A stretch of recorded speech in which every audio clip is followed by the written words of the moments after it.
Hey everyone, Michael O'Brien here, and today I wanted to do a really quick video and just talk about 5 things you can really easily do to improve your performance.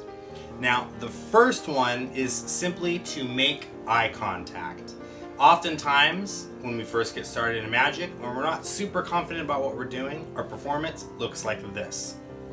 Alright guys, so go ahead and choose a card. Alright, perfect. I'll go ahead and take it and I'll put it back into the deck, and we're going to shuffle the cards. And your card's not on the top, right? No? Okay. And we're going to do some stuff, and I snap, and now your card's on the top. There is almost no eye contact being made in that example. I'm just looking at my hands the whole time. Make sure that you're making eye contact with your audience when you're performing. It's going to do a couple things. Number one, it's going to allow them to see your face more. It's also going to allow them to really hear what you have to say, because when you're looking down and you're talking into your chest, your voice gets muffled and they're not really going to be able to hear anything that you're saying. It also is going to allow you to create some misdirection, because you can create misdirection with your eyes. If you're just sitting here staring at your hands, what do you think they're going to be staring at? They're going to be burning your hands too. But if I look up, make eye contact, and ask a question, for example, it's going to give me more of an opportunity to execute some sleights without them burning my hands.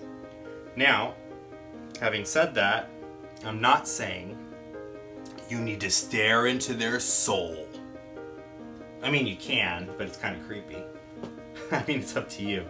But no, seriously, making eye contact. Here's another example of what it would look like, a performance that is just the right amount of eye contact. Alright, so I have a deck of cards here. Let's go ahead and give them a quick mix. And would you mind to go ahead and choose a card? Perfect. Make sure you memorize that card. I'll take it back. I'm going to lose it right here about middle of the deck, just like this. We'll even go ahead and give the cards a little bit of a shuffle. Now when I do this magic move, I wave my hand and I snap. Your card is now on the top. Right? So they see how it's a little bit more engaging, it's a little bit more flattering, they can see my face, and you can probably hear me a lot better. And on top of that, you actually feel like I'm connecting with you, I'm not just talking to myself. Right?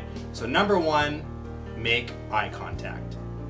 Number two is you need to be able to project. I need to be able to hear what you're saying. If you're talking like this and you're doing a card trick and you're looking down at your hands and you're doing stuff and I can't hear you, I'm gonna be like, what? I'm sorry, I can't hear what you're saying. Can you explain what you need me to do? Because I don't know. Make sure that you're speaking up. Project. Now, if you're performing for a room that is wide enough that if you're projecting so much, you're at the point now where you're yelling and you're straining your voice, it's probably time for you to invest in some sort of amplification. Now, all I mean, in base layman's terms, is simply you need to get a sound system so that they can hear you. It could be a hands-free microphone where like you have it around a lanyard around your neck, just hang up a microphone hanging out there. I suggest that you invest in some kind of sound system where you have like a headset. Definitely needs to be hands-free. You can't be holding a microphone and doing magic like this, but invest in some kind of sound system so that they can hear you.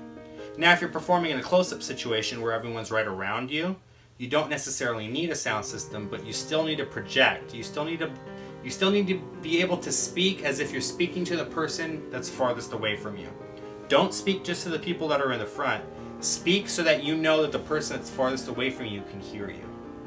Now, if you combine this with making eye contact, those two things are going to go together and they're going to help you project naturally. Because again, if I'm looking down at my hands like this and I'm doing this and this, I'm not projecting. Right? Make sense? The third thing is to interact with the people that you're performing magic for. A lot of times, as magicians, sometimes we, especially if we have Instagram and Facebook accounts, we fall into this trap where we sort of just kind of perform magic at people rather than performing magic for people. Now, what do I mean by that? If I'm performing magic one-on-one with the camera itself can't really interact with me. Right? I can't tell the camera to pick a card, I can't tell the camera to hold the deck, I can't tell the camera to have cards signed, I can't ask the camera questions and have it respond to me, right? So don't think that you're performing for a camera when you're performing for real people. You are performing for real, living, breathing, most of the time, spectators, right? So use that to your advantage. Ask the spectators to get involved in the magic. Give them things to do. Have them sign a card. Have them hold out their hand. Have them do the magic move. Get them involved, because the more involved they are, the more invested they're going to be, and just the more fun the performance is going to be. So you're not just, like I said, performing magic at them, you know, you're performing magic with them. That's really the goal. Number 4 is simply to be yourself. Now, this is kind of an interesting one. And what do I mean when I say be yourself? You want to perform magic the way you would perform magic. Don't try to be someone else. Don't try to imitate anyone else. You know, you're not David Copperfield. You're not Lance Burton. You're not Chris Angel. You know, you're not whatever magician you look up to. For me, it was David Stone. I looked up to David Stone big time, especially when I was first getting into coin magic. And I started to talk like David Stone when I would be performing, especially performing his routines. And the audience, they feel something weird about it. They'll be like, what's this guy's deal? Like, why is he talking that way? Why is he acting that way? He hasn't acted that way before, and now all of a sudden he's doing this coin routine, and he's acting differently, right? It's not going to come off as you. It's not going to come off as genuine. It's going to come off as fake if you try to be someone else. Like, for example, I can't go on stage and do, you know, Piff the Magic Dragon's shtick, like the deadpan and the jokes and like pulling the fake flowers out and stuff. It will fall flat and people will not enjoy it because it's not really who I am. It's me trying to be Piff. Does that make sense? So I suggest drawing inspiration from things that you love in real life. You know, add things into your act, add things into your story that you personally enjoy, and just be yourself. And they will see that. They'll see that you're having a good time, and then it's going to rub off on them, and they're going to have a good time as well. Number 5, this one is one that I myself am very guilty of a lot of the time as well. And so I'm going to preach this to you guys in hopes that it kind of solidifies in my mind so I can kick this habit too, because this is kind of a bad habit that I personally have myself.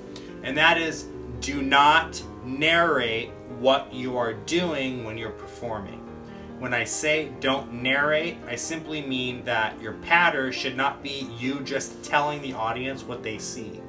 So here's an example of a narration, like if I'm doing an ambitious card routine. All right, so I'm gonna go ahead and take your card.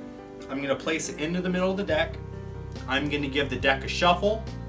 I'm gonna wave my hand over the deck just like this, and when I snap, your card comes to the top, right?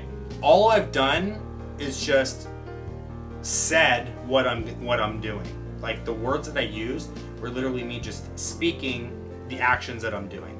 That's what we call narrating. You don't want to narrate what you're doing. You want to create some kind of a story.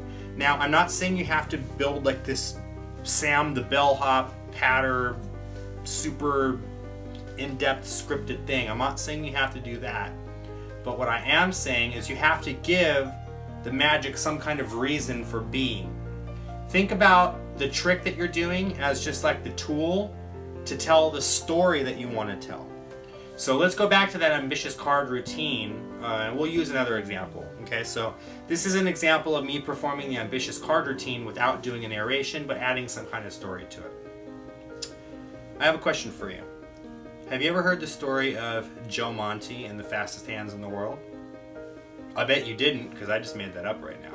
No, seriously though, I want to show you what Joe Monte looked like, the man with the fastest hands in the world. Right? Go ahead and choose a card for me, please. We're going to use this card to demonstrate, like if we're playing a game of poker.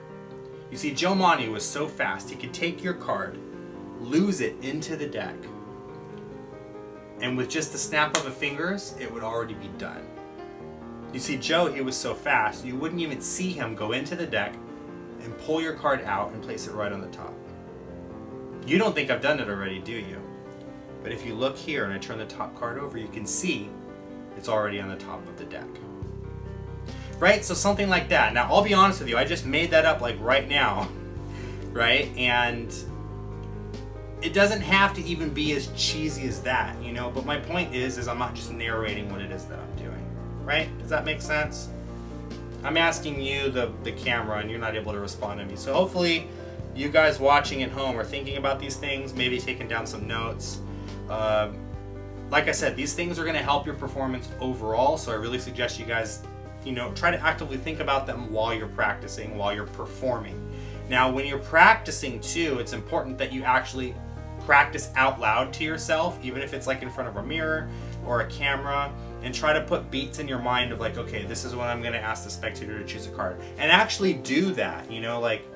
Don't just go, okay, so now the spectator chose a card and okay, shuffle. No, spread the cards and say, sir, would you mind to take a card, even though there's no one there, and take the card out yourself, and then act like they handed it back to you. Do all this stuff when you're practicing, because what that's going to do is that's going to get you conditioned so that when you're in the real world, you're ready for that. You're used to that because you've already been practicing how to deal with those situations.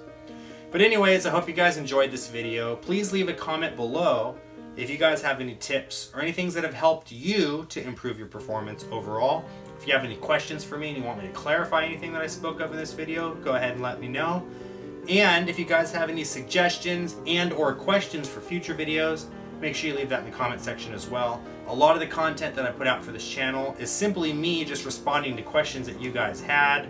Sometimes I don't think of these things, so if you guys have questions, ask them, because it gives me a chance to sit down and go, how do I deal with that? And then I work it out, I write it all down, I come up with the plan, and then I'm able to teach you guys about it. But anyways, thank you so much for watching. Don't forget to subscribe, and I will see you guys with more Advice for Magicians videos. Keep practicing.